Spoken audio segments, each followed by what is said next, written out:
collaboration with my friend, I think I instituted rigorous answer writing practice. It was a part of my daily schedule, and so was it Sachin's. There was a certain open initiative that we were both a part of. We had to finish 10 questions daily at the start of the day, and I think this has worked marvelously in our favor.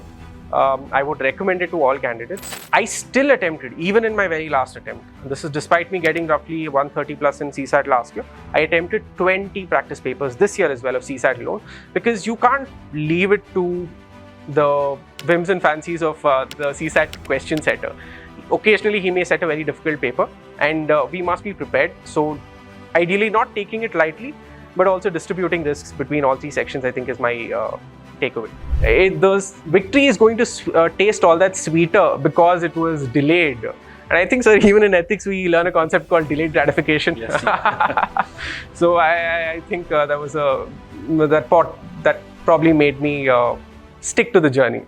कौन कहता है आसमान में छेद नहीं होता, एक पत्थर तो तबीयत से उछालो यारो.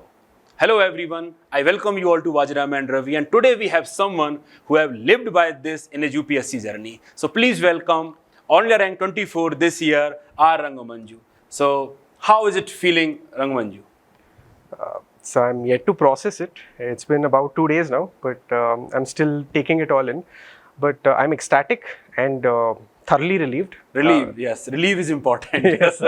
So Rangamanju, this was your 6th attempt. So could you tell us in brief about your UPSC journey, that when did you first think that this is a time that I should be pursuing civil services?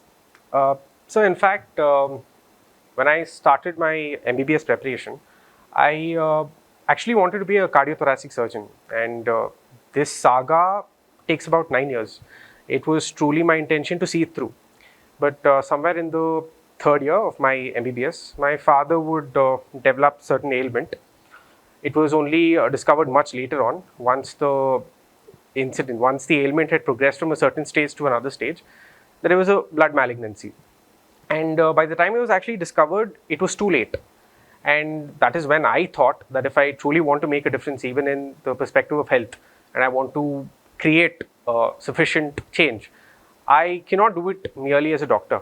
And thereafter, I shifted my process towards the UPSC. I steered towards the UPSC. So what was this journey look like for you in terms of attempts? So in fact, my very first attempt was in 2019, and I had graduated that year somewhere in March, and I gave the attempt somewhere in June of that year. This was insufficient time for me to prepare, but I still had to give it. In fact, I remind my friends that when I first gave the attempt, I did not even know that the book called Lakshmikant existed. But I wanted to give that attempt because I knew my father was ailing, and I wanted to give him one last reason to be proud of me. So I was in a way coerced into that attempt, but I couldn't make it in that attempt. My father would soon pass away. Nor could I make it in the next 2 attempts. I faced subsequent failures, 3 consecutively. And the 4th attempt was the first time that I actually cleared the prelims examination. I'm very sure your father will be very, very proud of you. And wherever he is, I'm very sure that he will feel so good about you. So you have done your father very proud. I'm very sure, Rangamanju. So there must be a lot of setbacks. First time you did not clear, and after that prelims also did not clear. And I think this was your first mains that you cleared. And in that attempt only, you got this 24th rank. So I just want to ask that what all changes you made during this preparation journey, especially with respect to last year's attempt? Well, so it was actually my 3rd mains. I had cleared in mains. I had cleared prelims in the years 2022 and 23. But this was the first year that I cleared the main stage and got an opportunity to give the interview as well. And this was a shot that I had to take. It was almost a bullseye. And what I did differently in this attempt, sir, was perhaps, if I may say so, a good, strong collaboration with a like-minded spirit. If I may recall my friend Sachin BG, Dr. Sachin BG, he is All India rank 41. Him and I, we collaborated immensely. In addition to carrying over some learnings from my previous failed attempts of mains, I think we did it better we were more crisp, we were more precise, and we were more certain because I felt that when I had an off day, he would push me, and when he had an off day, I would push him. And in this process, we pushed each other, and we probably secured some success in this process. So this jodi of Jay and Viru, I would say, both of you are in under 50 rank. I met Sachin a few days back when the result was announced, and he was also telling me the same thing about the importance of friendship in this journey. So talking about friendship, Rangamanju, many people believe that we need to prepare for this examination in isolation, and in doing that, they will cut off from social media, they will cut off from all the friend circle, and they will not speak to everyone, including their family members also at times. And I fundamentally believe that by doing this, they actually push themselves towards the problems in mental health, all these issues. So how important friendship was to you, and what will be your advice to your now fellow aspirant that what they can do with respect to friendship? So on the count of whether isolation is a prerequisite to actually do well in the examination, I would strongly argue against it. I think that isolation will definitely lead to mental crises. I think we require some sort of solidarity to be shown with perhaps one or another friend, and therefore I would not advise solidarity. I would not advise that anyone be solitude, any one of them to have solitude in their UPSC journey. And having said that, sir, especially on the count of social media, I'm not a votary for having a presence on social media. I generally think it is counterproductive to the UPSC process. But I feel like UPSC wants us to be a lot more aware. Now, if I may recall a certain question in GS1 mains this paper, there was a question on Twister. And most of us who read the usual sources, the Hindu, the Indian Express, etc., might not have found it as easy to answer that question. This question, we believe, was largely inspired by the movie that was released in the preceding months. Some of my friends who have a flair for following movies probably got it right, or those with geography optional. So I don't think that an absence from social media is requisite either. I think a fine balance must be struck, and it's left to individuals how they see it through. Yes, I think that's all I have to say on this. So golden mean, that's what all the virtue thinker says, that golden mean is something that we need to aspire for, and I think that is what Rangamanju is also saying, and that is something that Sachin also said, that keeping a close company of like-minded, focused friendship helped him also in acing this examination. So now moving on to the academic parts, I would be asking Rangamanju that in terms of academics, what changes you made in your mains preparation? So I think that there were some changes I instituted in this successful attempt that I may not have in the last attempt. In addition to what I thought was a collaboration with my friend, I think I instituted rigorous answer writing practice. It was a part of my daily schedule, and so was it Sachin's. There was a certain open initiative that we were both a part of. We had to finish 10 questions daily at the start of the day, and I think this has worked marvelously in our favor. I would recommend it to all candidates. And it's not just that we write answers, we must sit with them and we must introspect as to how we can correct those answers. And it's not that we require, in the current day and era, a ready-made answer available in terms of a synopsis. I think with the advent of AI, we have such good resources. We just need the questions, and we need that determination to finish 10 questions a day, which is at least what I was doing. This was largely what I did for the GS aspect of things. But when it came to anthropology, again, I think it's largely the same, but there were more revisions that I made for anthropology on this occasion than I did in my last mains attempt. So I think that may have benefited me in some way. So practice makes man perfect, and that is what both Sachin and Rangamanju did. They practiced a lot of answer writing on a daily basis, and that's what all of you must do, my dear students, that you also please practice on a daily basis. Identify what are the flaws, because it's not just enough to practice, it's also equally important that we identify the flaws and improve upon them. I often say the difference between aspirants and a successful candidate is the improvement that they make. Now, coming to the special GS paper, Rangamanju, this ethics paper, it is regarded as one of the most important paper, as it contributes a lot in terms of final marks. So I would ask you that how preparation for ethics is different than other GS papers. What challenges you face, or any aspirants would face when he or she is preparing for ethics. So this was true when I started my journey, and that was roughly 6 years back. And I still think this holds true today. In that, while we can say that there's a standard book for most other subjects, like including polity, I think most would say Lakshmikant. And while some disagree with books for the other subjects, but there are some we consider standard. I don't think there is a book in the market currently that fundamentally captures everything that UPSC wants us to learn from the perspective of ethics paper. So that I think is the most important distinction in terms of the source material available. Additionally, I think that ethics has evolved as a paper. Now we see, if you were to look at the GS papers in the past 10 years and the GS paper of today, the marks allocation has perhaps changed, but not much else. The critical element of thinking, elaboration, etc. remains the same. But I think ethics has evolved in the last 10 years. I think it was first started in 2013. The paper that they attempted and the ones that we are attempting now, I think they are worlds apart. On these levels, I think that ethics is quite different a discipline for us in order to tackle UPSC. So how did you tackle the ethics paper this year, Rangamanju? What did you do to tackle this paper and to fetch such high rank in civil service examination?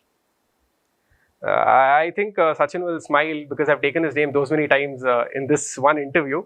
But it was him, sir, that he actually coerced me into joining your course, for which I'm actually thankful to him. So that was one thing that I did extra this year. I attended your offline class in Delhi, the Ethics Enrichment Program. I think it was a 4-week course, a crisp course.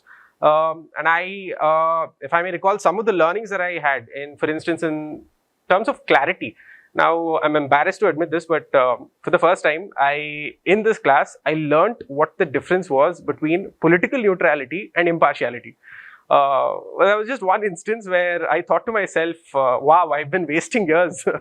And even in otherwise, I think especially in the, at the level of answering the case studies, I benefited a lot from your approach to, let's say, showcasing why it is that you're taking a certain decision, the rationale behind your action, as well as structuring. I felt that we could bring out more points, more diverse thought processes, and therefore make the answer a lot better because we are looking at it from multiple actors. And I think that's another element that I take away as I benefited from, and a key takeaway. Another important challenge in ethics paper, Rangamanju, is that that aspirants struggle a lot with respect to time management. So how did you manage time in the ethics paper? Did you complete the paper in time? And what did you do in the actual examination hall? I think this is again where me and Sachin probably are outliers in this year's ethics paper. Most people struggled with finishing the paper, but both Sachin and I remember had a couple of minutes to spare. That is after we went through the paper and finished it. I think one of the reasons we did so was largely down to the number of practice papers that we attempted, part of your class, as well as in the mocks that we attempted. And perhaps even the familiarity with some of the questions that were already asked. I think some of your tests actually covered it. And once you're familiar with the questions, I think we write faster, and therefore we can complete the paper earlier. But I would say, in fact, strongly recommend that I think that evaluation of the ethics paper happens from the theory section, then onward towards the case study section. So I finished the theory section first, allocating exactly 1.5 hours to it, knowing that this is the time limit with which I have, and then proceeding to the case study section, which actually based on the total number of papers that are required for us to fill is quite vast. We may get lost in it if we attempt the case studies first.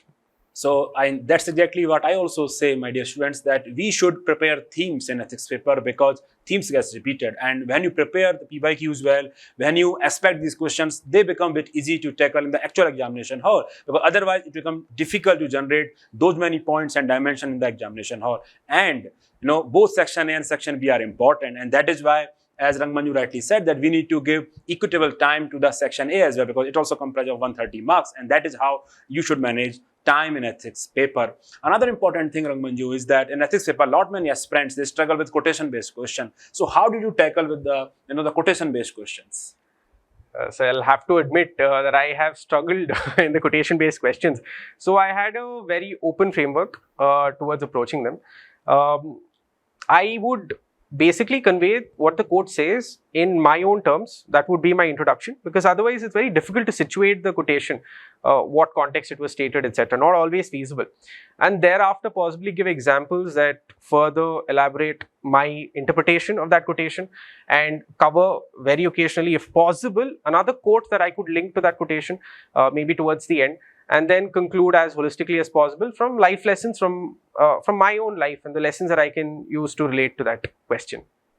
So in ethics paper, we usually see that aspirants struggle a lot with quotation-based question, and this is what we can also understand from his answers, that we need to interpret that quotation-based question from our own understanding and relate it with the life that is around us, because question also asks you that what does this quotation means to you in present context, and that is why application of the concepts become very important, and that thing happen when you have conceptual clarity. Now moving on, Rangamanju, regarding ethics, I would like to ask that how did you prepare notes, and in general also, what was your process like in terms of notes making? How important do you find note making is with respect to this preparation?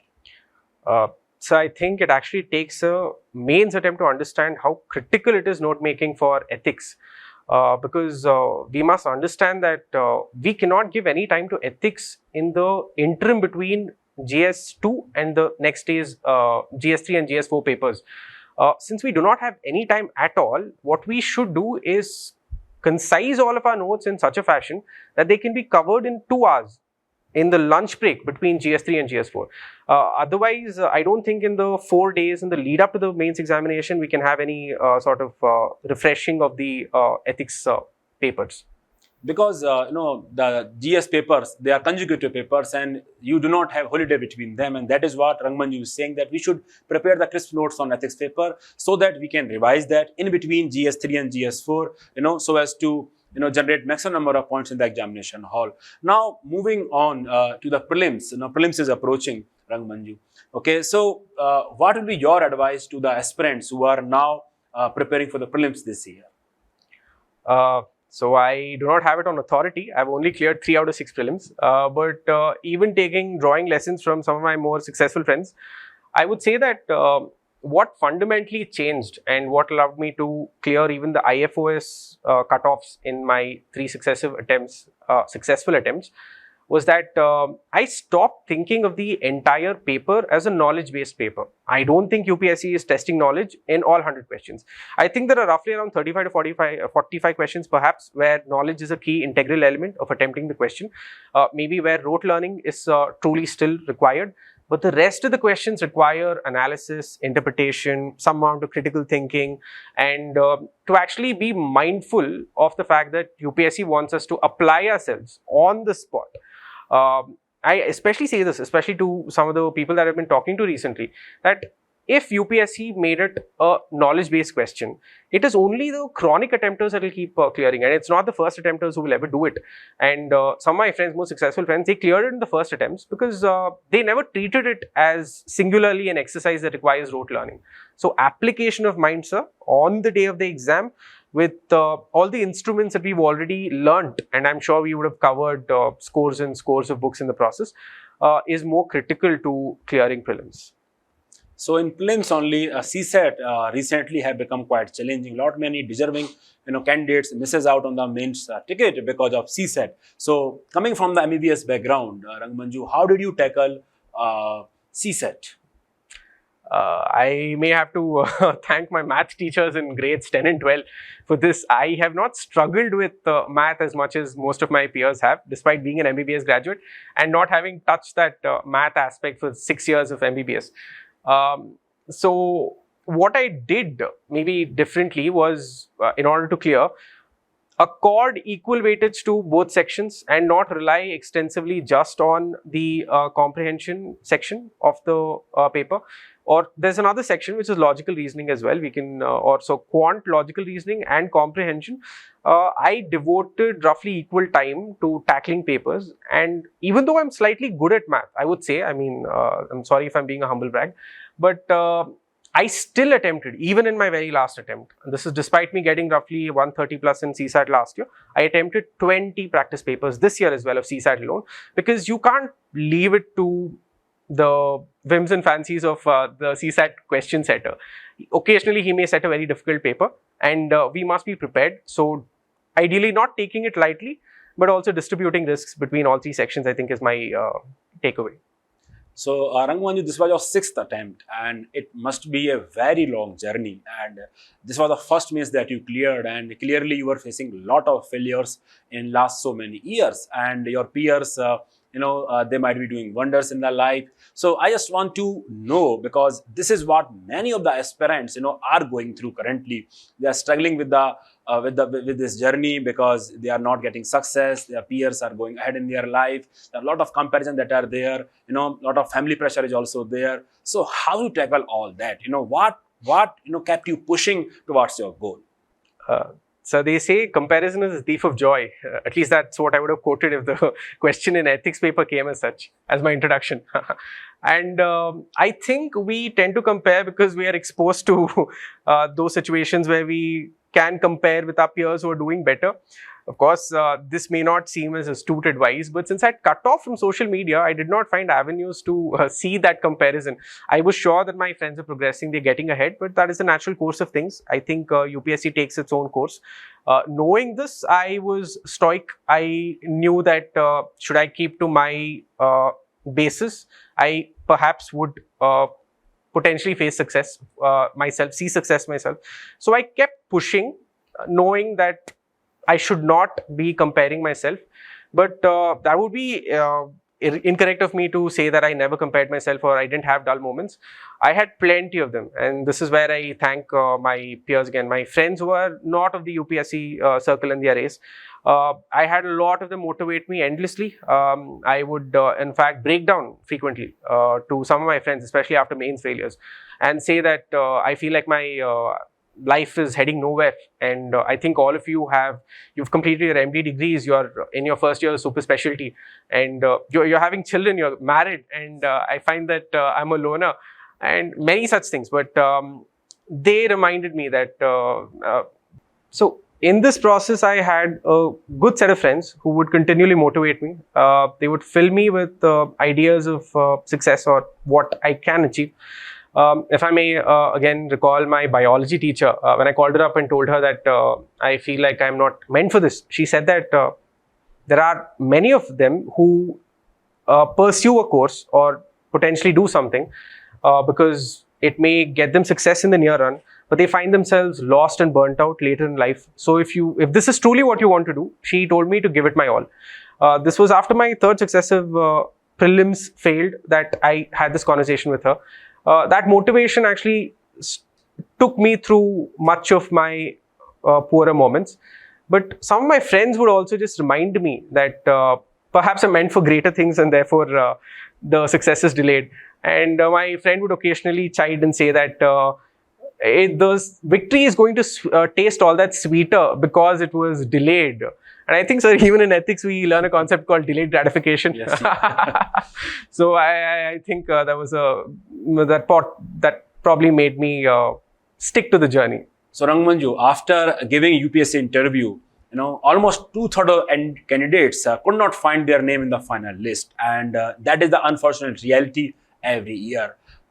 You also faced a similar night when you could not qualify mains last year. So I want you to tell me that what exactly went through the night of the result, and how did you buckle up, and how did you motivate yourself that yes, I need to push for another attempt and I need to do this thing and entirety, because this is what many of the aspirants are going through right now. So I still remember it. The day is crystal clear. I don't remember the date, but I remember how I felt as a response to not finding my name and my number in that list of mains qualified aspirants of last year.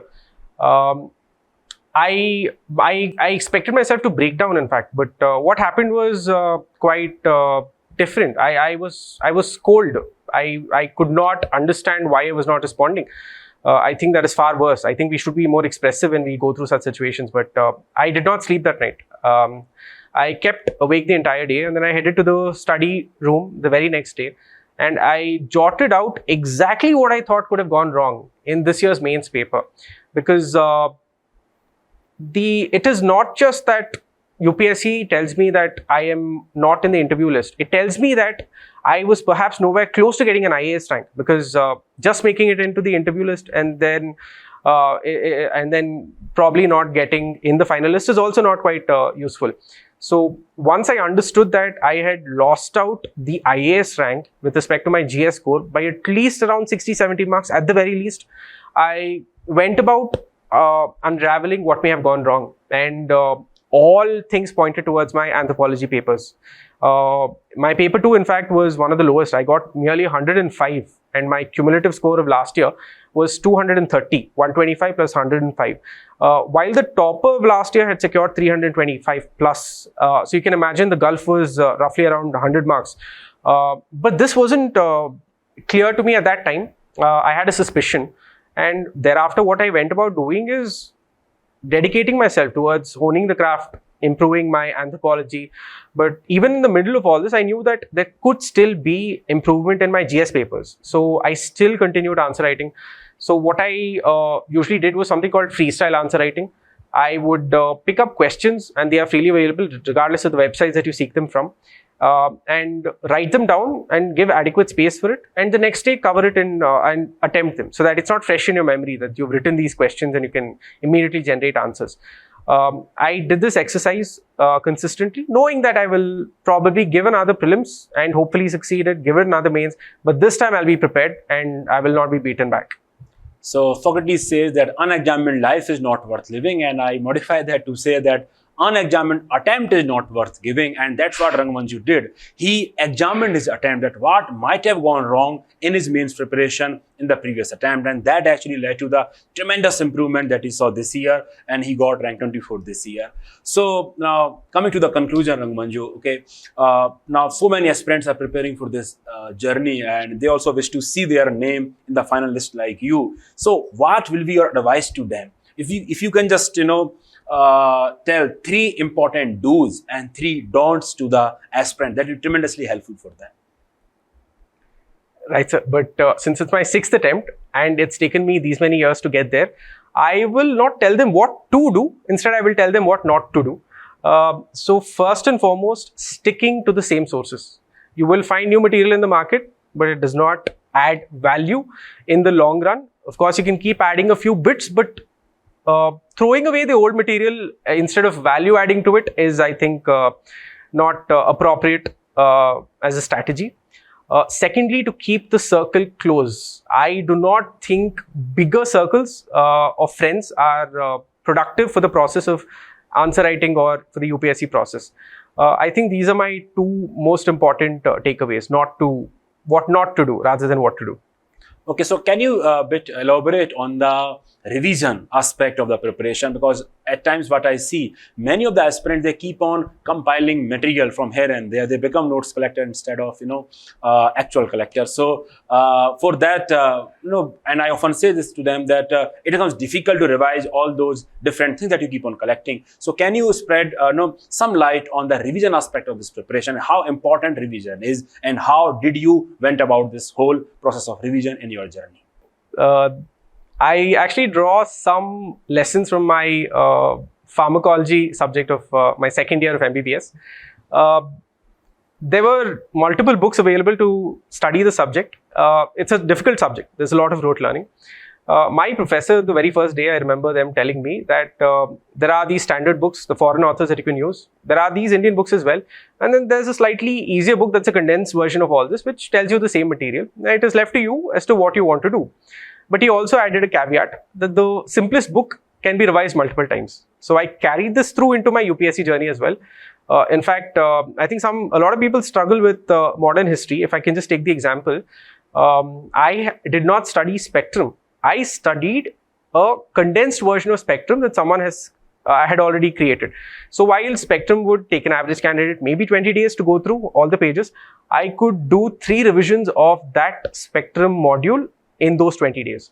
So I think keeping to the same source, regardless of all the new questions that are asked by UPSC, sometimes we cannot predict the way UPSC will ask us questions, and just value adding from whatever test series that we attempt, I think that's a smarter game plan for prelims at least. Thank you so much, Rangamanju, for doing this with us, and I hope that aspirants out there would learn a great deal of lessons from your journey so that they can make their own journey very smooth. With this, we wish you all the best, and I wish you all the best in your coming journey as a public servant. And thank you for doing this with us. Thank you. Thank you, sir, for having me, sir. Thank you.